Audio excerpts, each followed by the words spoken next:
أعوذ بالله من الشيطان الرجيم بسم الله الرحمن الرحيم الذين قال لهم الناس إن الناس قد جمعوا لكم فاخشوهم فزادهم إيمانا وقالوا حسبنا الله ونعم الوكيل فانقلبوا بنعمة من الله وفضل لم يمسسهم سوء واتبعوا رضوان الله والله ذو فضل عظيم اللهم صل على سيدنا محمد خاتم الأنبياء ومعدن الأسرار ومنبع الأنوار وجمال الكونين وشرف الدهرين وسيد الثقلين المخصص بقاب قوسين. adọ́pẹ́ fún Ọlọ́run, ìkẹ́ Ọlọ́run orí àjẹ́ǹjẹ́ tán kó máa bá ànábì wa Muhammad, kíkẹ́ náà kó máa lórí ànábì Muhammad nìkan, òun àti àwọn ará ilé rẹ̀, àwọn sàábì rẹ̀ àtàwátà tẹ̀lé. àwọn falbarka ànábì wa Muhammad a fi kí àwọn tó fi ànábì mọ̀ wá, òun náà ni àwọn àfáà wa. torí tí o bá ń ṣọlá àwọn àlèmọ̀ ànábì, tí o bá ń ṣọlá ànábì Muhammad àlèmọ̀ Ọlọ́run. ó bẹ̀ látòrí bàbá wa al-Sheikh al-Dr. Abdul Qadir Salman Sholaberu, mudiru Darul Kitabi wa Sunnah. ó fi torí bàbá wa al-Sheikh Murtada Kéwúgbèmí, mudiru Darul Murtada. ó fi torí bàbá wa Sheikh Ahmed Tayyib àti gbogbo àwọn àfáà wa pátápátá lázíàjí àti káàkiri àgbáńlá ayé, èyí tá a gbà kí ó látẹnu wọn ni àti èyí tá a kanú tíra wọn ni. àwọn falbarka àwọn ìlàrí Ọlọ́run yìí a fi kí gbogbo àwọn tá ń jẹ́ mùsùlùmí àti mùmínì òdodo, a kí wa ní kíkí ọlá kíkí ọlá táwọn kíra wọn tó bá dọjọ́ gbẹ́ndẹ̀lì kíyàmà. òun náà ni assalamu alaikum wa rahmatullahi wa barakatuh. ìkí Ọlọ́run kó máa bá oníkálukú wa. kí wá ní tí a fi máa ṣera wa láǹfààní lónìí, òun náà ni ǹjẹ́ ìyẹn lè rí ànábì wa Muhammad fètèètè, àti wípé ǹjẹ́ lẹ́yìn àsọ̀látù Ibrahimiyya ǹjẹ́ ìyẹn tún lè ṣe àsàlátù míì fún ànábì Muhammad. náà kí wá ní tí ó máa jẹ́ ánsà lórí pé ǹjẹ́ ìyẹn lè ṣe àsàlátù, ǹjẹ́ ìyẹn lè rí ànábì Muhammad fètèètè. ánsà rẹ̀ ni pé bẹ́ẹ̀ ni. kí wá ní tá agbára lé táyà fi kò wá láti fi sọ pé ìyẹn lè rí ànábì Muhammad fètèètè. òun náà ni àdísì ànábì wa Muhammad tánàbì Muhammad sọ, ó ní man ra'ani fil manam fasayarani fil yaqظة. àdísì ànábì wa Muhammad ni ó wà nù Sahih Bukhari, ó wà nù Muslim, ó wà nù Ahmad, tó jẹ́ àdís sahih tí ò ní wàhálà nù. ànábì ní ẹni tó bá rí mi lójú oorun, kò sí àfáà kan láyé tó jiyàn pé ǹjẹ́ yẹn lè rí ànábì lójú oorun, gbogbo àfáà ló fara mọ́. ànábì wá lẹ́ni tó bá wá rí mi lójú oorun, ẹni náà ó padà rí mi ní fètèètè. àdísì ànábì láka o. àwọn àfáà kan wá kọ́wọ́ bọ̀ pé nóò, ẹ̀yin tẹ́ ń sọ pé yẹn lè rí ànábì fètèètè, ẹ̀ lágbọ́yé ni. èyí tí ànábì ń sọ ni pé ẹni tó bá rí èmi ànábì lójú oorun tó bá di ọjọ́ gbẹ̀ndẹ̀l kìyàmà, ẹni náà ó tún rí èmi ànábì Muhammad. àkọ́kọ́ náà, kò sí ẹnìkan tó jiyàn nínú àfáà láyé pé gbogbo tó ń jẹ́ mùsùlùmí àti mùmínì òdodo ní ó fojú kan ànábì Muhammad tó bá di ọjọ́ gbẹ̀ndẹ̀l kìyàmà. kò sí jiyàn mẹ́, gbogbo aláàrí orí lójú oorun ni, orí lójú oorun ni, ìyẹn ti ṣúọ̀. àwọn wá lẹ́ni tó bá ti lè rí lójú oorun, assurance ní fún pé a rí ní ọjọ́ gbẹ̀ndẹ̀l kìyàmà.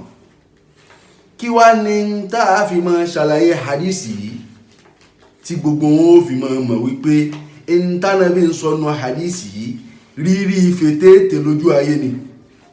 ká kọ́kọ́ gbé láti bí kẹ́límà fasayarani fil yaqظة. ìyàtọ̀ ń bẹ láàrin sin àti sáúfà, iṣẹ́ kan náà ni méjèèjì ń ṣe. sin òun máa ń ṣiṣẹ́ qarib, sáúfà ó máa ń ṣiṣẹ́ ba'id. Ìgbà tá ànábì wa Muhammad wá fẹ́ sọ ohun tó jìnnà ó wá lọ ń lo ohun tó súnmọ́, ẹ mọ̀ pé ó ti takora wọn nígbà kí yẹn jẹ gínú náà wù ní. Ànábì ní tọ́bá ibà ànábì fẹ́ sọ pé alkiyama ni, ànábì ní yóò ní man ra'ani fil manam fasawfa yarani fil yaqza. Tàbí gbogbo ó fi mọ̀ pé sáúfà yẹn ìgbà tó jìnnà ni ó padà mọ́ rí mi lálkiyama. Ànábì wa ló sìn títí tó súnmọ́ pé fasayarani, láìpẹ́ ẹni náà ó tún rí mi fètèètè. Ìtumọ̀ rẹ̀ ní ẹni tó bá rí mi lójú oorun láìpẹ́ ìgbà náà ẹni náà ó tún rí mi fètèètè. Ní aspect títí lóga nìyẹn pé sin iṣẹ́ qarib ló ń ṣe, sáúfà iṣẹ́ ba'id ni. Ànábì ò wá lo títí ba'id, ó lo títí qarib tó ń túmọ̀ sí pé sáúfà sayarani yẹn nínú ayé yìí ló ń sọ, kò ń ṣe lọ́jọ́ ọ̀gbìn al-kiyama. Ìyẹn lọ báyẹn. Evidence ẹlẹ́ẹ̀kejì òun náà ni tí ò sí ẹyọ kan yìí nìkan gan ti tó fún ẹni tó bá jẹ́ pé kò ń ṣe alábòsí láti gbà fún pé òdodo ní ọ̀rọ̀ yìí. Ní gbogbo ayé kárí kò sí àfáà kan tó tako ohun tí mo fẹ́ sọ yìí. Kí ni nǹkan náà? Òun náà ni wípé gbogbo ohun tó bá ń jẹ́ mùjíza fún àwọn ànábì Ọlọ́run ọba lè fi ṣe kàrámà fáwọn wàlíyù rẹ̀. Gbogbo ń tọ́lọ́wọ́n bá fi ṣe mùjíza fáwọn ànábì ẹ̀ ó lè fi ṣe kàrámà fáwọn ènìyàn Ọlọ́run. Kí la ń pè ní mùjíza? Irú bí ànábì Ìsá bó ṣe ń lajú afọ́jú táwọn ẹni tó síkì tí wọ́n ń wòsàn, bá ànábì Musa fi ọ̀pá tó yẹ fi la odò pupa, bí ànábì wa Muhammad ṣe pé ìràwọ̀ òṣùpá jáde tó ní kó wá tó là sí méjì, gbogbo àwọn táwọn ń pè ní mùjíza ni. Ọlọ́run ọba lè fi ṣe kàrámà fún ẹni tó jẹ́ ni rẹ̀ tó ń ṣànábì Ọlọ́run. Ìtumọ̀ ló yàtọ̀ lọ́dọ̀ tèmi, karama àti mujiza ìkankan náà ni, but ọ̀dọ̀ ẹni tó ti ń wá ló fi mú yàtọ̀. Mujiza ọ̀dọ̀ ànábì Ọlọ́run, karama lọ́dọ̀ àwọn wòlíì Ọlọ́run ọba. Kò sáfà kan láyé tó takò yẹn. Tó bá fi lè wá máa fa gbogbo àfá ayé gbà bẹ́ẹ̀. Isirāhu wal Mi'rāj tá ànábì Muhammad ṣe, ọ̀pọ̀lọpọ̀ àfá ló gbà pé ànábì lọ ní fètèètè ni kò ń ṣe lójú oorun. Ìgbà tánábì wá débẹ̀, ẹ mọ̀ pé ànábì rí àwọn ànábì tó ti ṣíwájú, ó rí ànábì Ibrahim, ó rí ànábì Isa, ó rí àwọn ànábì Ọlọ́run, ó rí gbogbo Ọlọ́run. Ẹ mọ̀ pé mùjíza ni fún ànábì Muhammad. Ìntọ́lọ́run ọba wá ṣe fún ànábì Muhammad yẹn, Ọlọ́run lè fi ṣe kàrámọ̀ fún ẹni tó jẹ́ wòlíì Ọlọ́run ọba. Wòlíì Ọlọ́run ọba tí mo mí ní òun ṣàwọn tán ń wa tẹ̀sùbá àbọnù tán ránjú káàkiri àdúgbò. Wòlíì Ọlọ́run gangan tí òun ṣe pé idán lòun fi ń ṣe wòlíì títí ẹ̀, wòlíì àtọ̀dọ̀ Ọlọ́run ọba wá. Torí wòlíì Ọlọ́run àtẹni èṣù papọ̀, in tó bá ń sọ títàlẹ̀ yóò mọ̀ gbẹ́ lómi ó mọ̀ pera rẹ̀ ń wòlíì, wàráàsì ẹlẹ́bọ ni, oògùn ló ń lò, kò ń ṣe pé Ọlọ́run ọba ló ń fi nǹkan náà pọ́nlé. Àmẹ́ni tó jẹ́ wòlíì Ọlọ́run kàrámà ló ń pe títí ẹ̀, in tánàbí Muhammad ṣe yẹn Ọlọ́run ọba lè fi ṣe kàrámà fún òun náà. Ìgbà tánábì wá lọ, ànábì wá rí gbogbo àwọn ànábì, in tó wá má nábì Muhammad rí gbogbo àwọn ànábì, kí wá ló wá mú wòlíì Ọlọ́run ọba mọ́ lè rí ànábì? Àbí àwọn ànábì tó ti ṣíwájú nìkan ni Ọlọ́run ọba lè fi ṣe kàrámà fún àwọn ẹni rẹ̀? Ànábì ó exclude ànábì Muhammad. Kí ni tó exclude ànábì Muhammad? Tó bá fi lè mú gbogbo àgbà pé ìntọ́lọ́run ọba fi ṣe mùjíza fún àwọn ànábì rẹ̀, ó lè fi ṣe kàrámà fún àwọn ẹni rẹ̀. Tó wá má ànábì Muhammad ṣe Isra wal Mi'raj, tó wá rí gbogbo tó ń jẹ́ àwọn ànábì tó ti ṣíwájú rẹ̀, kí wá ní tí ò lè mú wòlíì Ọlọ́run ọba rí ànábì Muhammad fètèètè bá ànábì Muhammad ṣe ráwọn ànábì tó ṣíwájú fètèètè? Ìyẹn látọ́ tó tí ò ní ìdíkàsí ẹ̀tún máa ń jiyàn pé bákan ìyẹn lásán ó tó. Àmọ́ àwọn àfáà máa ń lágídí, àfi kó kọ́ àwọn evidences yẹn kó pọ̀, tó náà bá wá rí àwọn evidences yìí tó pọ̀, ó possible kó náà kó tà kọ́ àṣà àbí kó tà wá kọ̀ pé eléyìí tó. Náà tá bá lọ wo tírà tí àfáà wa An-Nafrawi tó kọ, tó sọ ní Al-Fawakiya Ad-Dawani, tẹ́wà lọ wọnú tírà náà, sí ọ̀pọ̀lọpọ̀ àǹfààní ń bẹ. Gbogbo ẹ̀yin tẹ́ ń sọ pé kò possible, ọ̀pọ̀lọpọ̀ àǹfààní.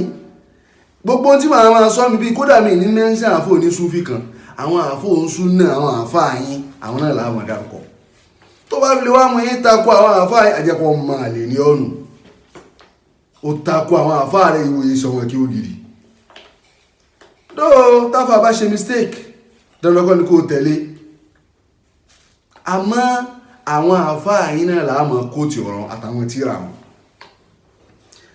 Àfáà wa An-Nafarawi tá sọ tá ní tíra rẹ̀ ó sọ ní Al-Fawakiya Ad-Dawani. Ẹ bá lọ wọnú tíra náà yìí ní sọ péjì fún ọ. Ìwọ náà lọ ṣe wàhálà kó lọ kà á. Nígbà tó wọ́n máa ka gbogbo ẹ̀ ó rí. Àmọ́ inú tíra náà ló wà. Àfáà náà ń kó wá ń bẹ̀.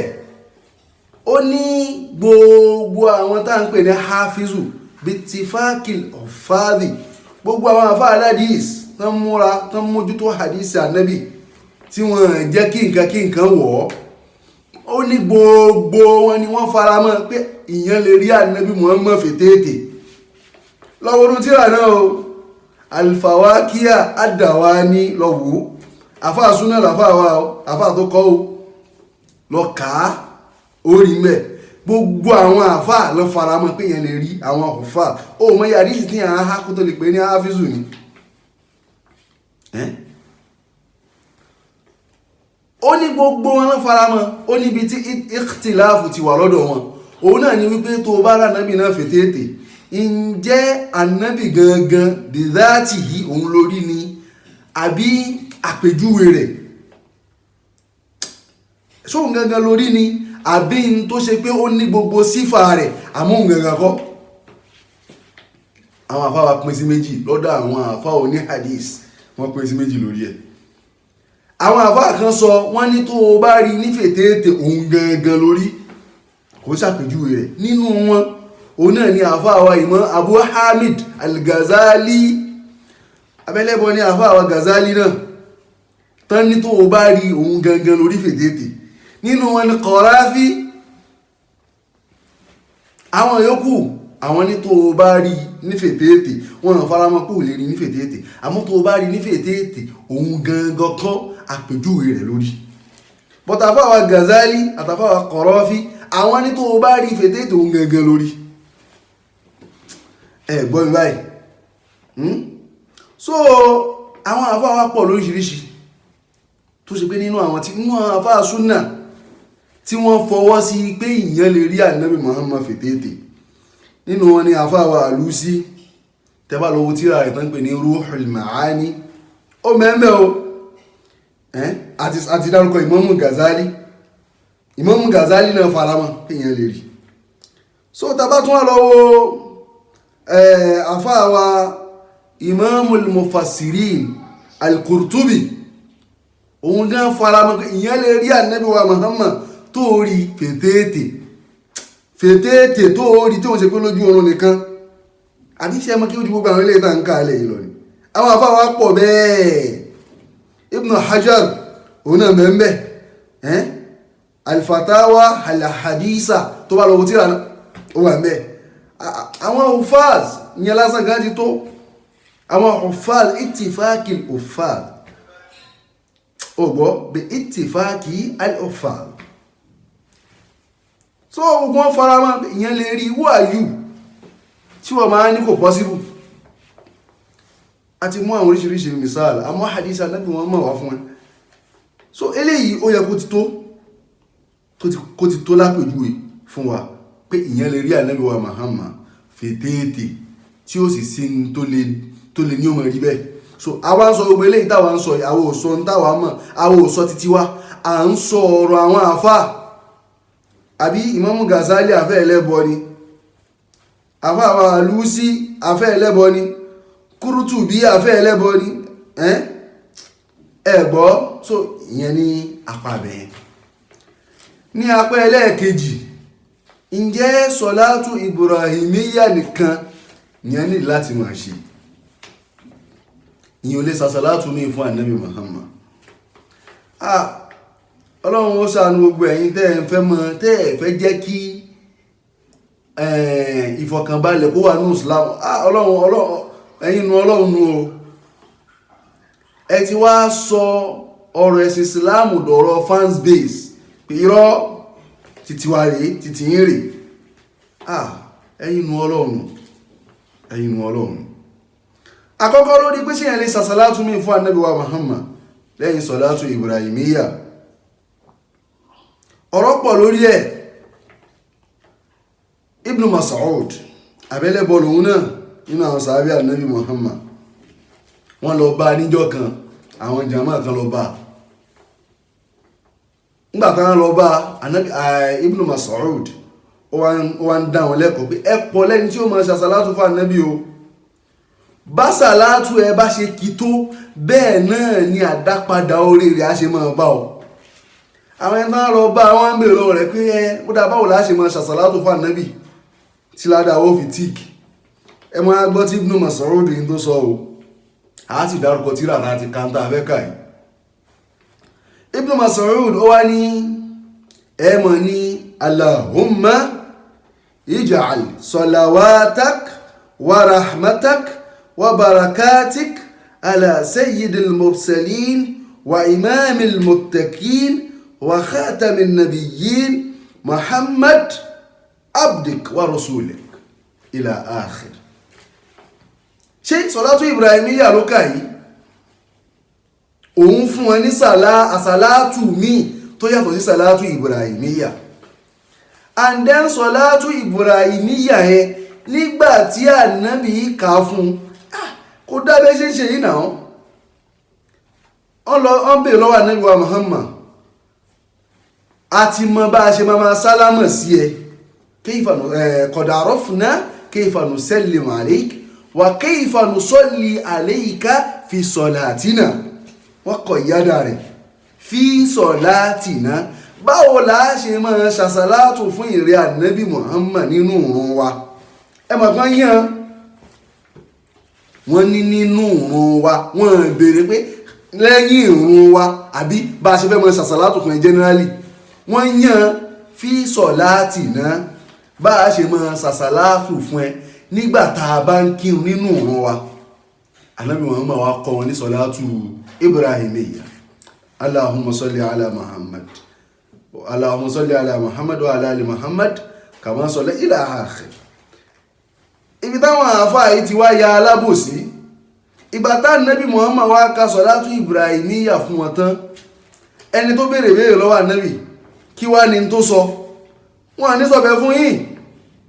Ó tún wá ṣe àsàlátù míì entirely fún Ànábì Muhammad lójú Ànábì. Gbogbo anáàdẹ̀ la mọ̀ pé ìntànábì bá dákẹ́lé lórí tí ò bá sọ̀rọ̀ súnà ni Ànábì fọwọ́ sí tẹ̀kìrí rínú abẹ́nìkan ń ṣe lójú rẹ̀. Ìgbà tánàbí wá ka sọ̀látù Ibrahimiyya fún tán, kí ni tẹ́bí náà wá sọ? Ó ní Allahumma salli alayk.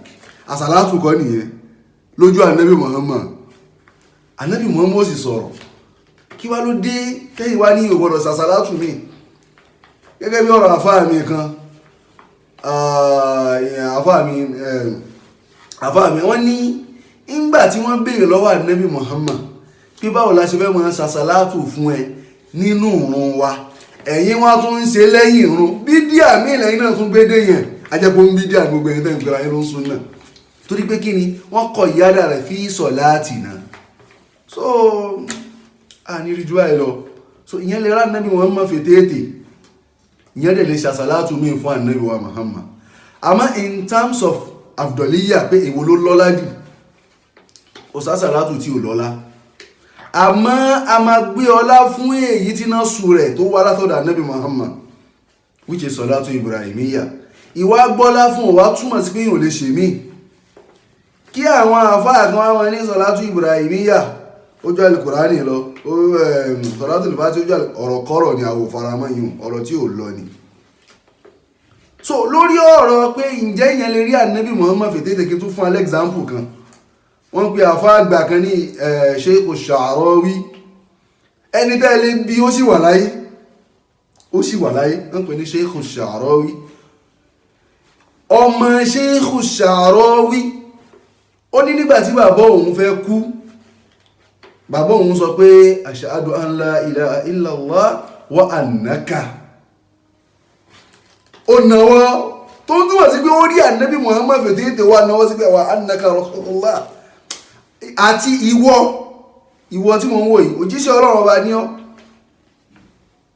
ìyẹn náà lọ bẹ́ẹ̀ bàbá wa lè goma àwọn náà endorse ẹ̀ so ìyẹn lè rán ànábì Muhammad fètètè ìyẹn lè ṣe àsàlátù mi fún ànábì Muhammad kò sásàlátù tó mú tó ṣe sọ̀látù fàtí ni sọ̀látù sábíkì ni any of the above tó bá ṣáà ti mútùmọ̀ dání tí ò ti gbé ṣíríkù wọnú ẹ̀ so inna hadhihi tadhkira faman sha'a ittakhadha ila rabbihi sabila so a ní ìrìjú báyìí lọ ọlọ́run sì san gbogbo wa ní ẹ̀san yóò sì fẹ̀sẹ̀ ìsìláàmù yìí yóò fi yé wa jù báyìí lọ subhana rabbika rabbil izzati amma yasifun wassalamu ala al-mursalin walhamdulillahi rabbil alamin